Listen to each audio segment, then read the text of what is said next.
সবাইকে সেবার travel network Bangladesh limited এর পক্ষ থেকে শুভেচ্ছা। আজকে আমরা কথা বলবো অটোমেটেড এক্সচেঞ্জ বা auto reissue with additional collection, অর্থাৎ ফেয়ার ডিফারেন্স যদি থাকে সেই ক্ষেত্রে আমরা অটো রিইস্যুটা কিভাবে করব এটা নিয়ে আমরা কথা বলবো। প্রথমে আমরা যেটা করব, আমাদের পিএনআরটা রিট্রিভ করব। রিট্রিভ করার পর আমরা ফার্স্ট যেটা করব, আমাদের ডিসপ্লে টমি দিয়ে আমরা টিকিট নাম্বারটা চেক করব। দেন আমরা টিকিটের ইমেজটাও দেখে নিব যে আমার টিকিটটা রিইস্যু করা যাবে কিনা, সেটা আমাকে চেক করে নিতে হবে। টমি রজার ডিসপ্লে টিকিট নাম্বার আমরা দেখতে পাচ্ছি। হ্যাঁ, আমাদের টিকিটের যে ইমেজটা এটা ওপেন হয়েছে। আমরা দেখতে পাচ্ছি যে টিকিটিং এর যে স্ট্যাটাস ওপেন, অর্থাৎ আমরা এই টিকিটটা রিইস্যু করতে পারবো।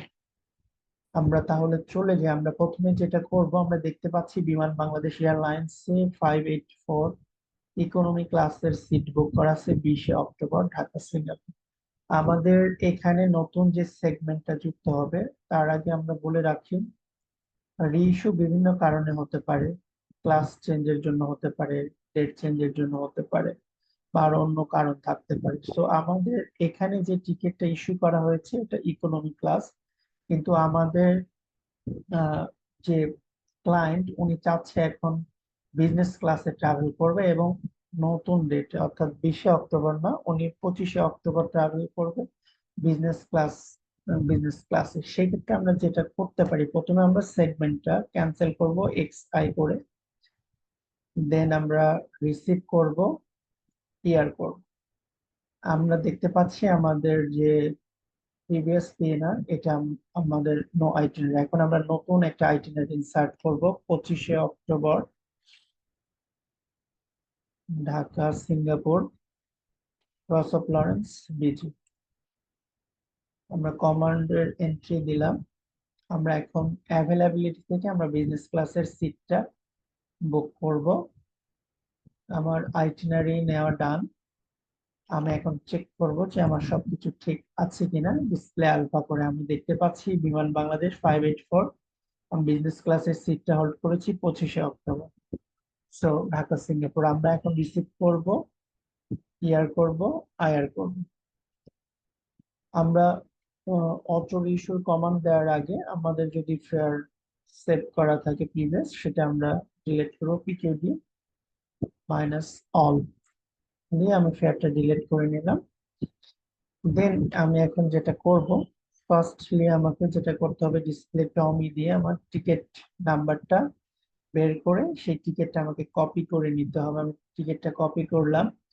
দেন অটো রিইস্যু বা অটো এক্সচেঞ্জের যে command, William father Roger father, আমি আবারও বলছি, অটো রিইস্যুর যে আমাদের কমান্ডটা উইলিয়াম ফাদার রজার ফাদার, এটা দেওয়ার পর আমি টিকিট নাম্বারটা পেস্ট করব, then cross of Lawrence alpha.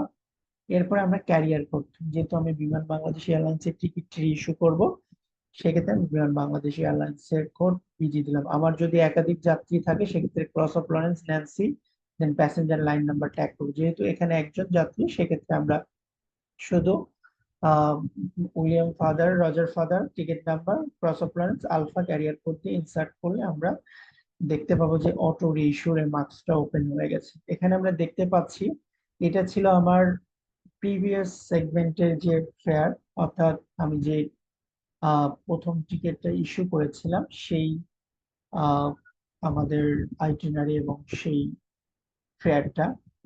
এরপরে আমরা এখন দেখতে পাচ্ছি আমরা বিজনেস ক্লাসের সিট বুক করায় আমাদের এখানে যে ফেয়ারটা এই অ্যামাউন্ট এসে দাঁড়িয়েছে। অর্থাৎ আমাদের এখানে আমরা দেখতে পাচ্ছি যে ইকুইভ্যালেন্ট বরাবর যেটা, এটা আমাদের বেজ অ্যামাউন্ট ছিল ইকোনমি ক্লাসের এই অ্যামাউন্টটা। এখন আমরা নতুন যে সেগমেন্ট বুক করেছি বিজনেস ক্লাস, এটার জন্য আমাদের বেস ফেয়ারই হচ্ছে এই অ্যামাউন্টটা আমরা দেখতে পাচ্ছি 1 লাখ সামথিং। তো এখানে আমাদের ফেয়ার ডিফারেন্স চলে এসেছে 54,000 প্লাস। সো এখন আমরা যেটা দেখতে পাচ্ছি, অর্থাৎ এই টিকিটটা রিইস্যু হবে উইথ এডিশনাল কালেকশন বা ফেয়ার ডিফারেন্স নিয়ে। সো আমাদের ফেয়ার ডিফারেন্সটা আমরা দেখতে পাচ্ছি 54,415।